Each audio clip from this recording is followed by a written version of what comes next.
ঈদের আনন্দে মুখর কুয়াকাটা, ভিড় বেড়েছে পর্যটকদের। কুয়াকাটা থেকে মোহাম্মদ তরিকুল ইসলাম মোল্লার পাঠানো তথ্য ও ভিডিওচিত্রে দেখুন বিস্তারিত।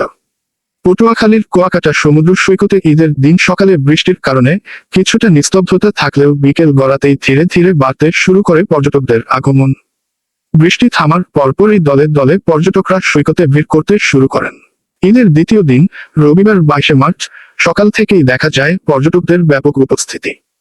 এতে পুরো সৈকত এলাকা ফিরে পায় উৎসবমুখর প্রাণচাঞ্চল্য।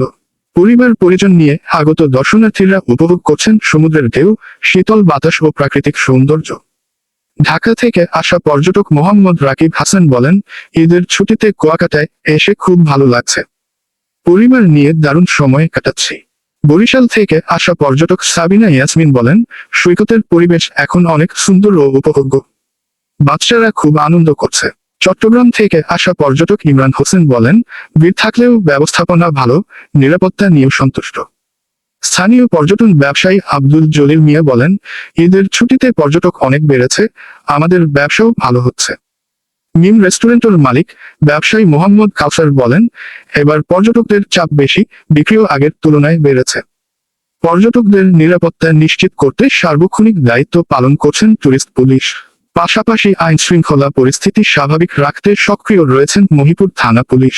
তাদের উপস্থিতিতে সৈকত এলাকায় নিরাপদ ও সুশৃঙ্খল পরিবেশ বজায় রয়েছে। পর্যটকদের ভিড়ে ইতোমধ্যে অধিকাংশ হোটেল মোটেলে বুকিং সম্পন্ন হয়েছে। স্থানীয়দের ধারণা, আগামী 10 থেকে 15 দিন কুয়াকাটায় এই পর্যটক প্রবাহ অব্যাহত থাকবে।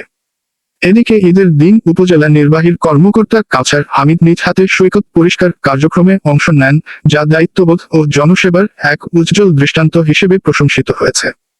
সবার আগে বাংলাদেশ এই প্রত্যয়ে সংশ্লিষ্ট কর্তৃপক্ষ কুয়াকাটা সমুদ্র সৈকতকে পরিষ্কার, নিরাপদ ও পর্যটক বান্ধব রাখতে নিরলসভাবে কাজ করে যাচ্ছেন।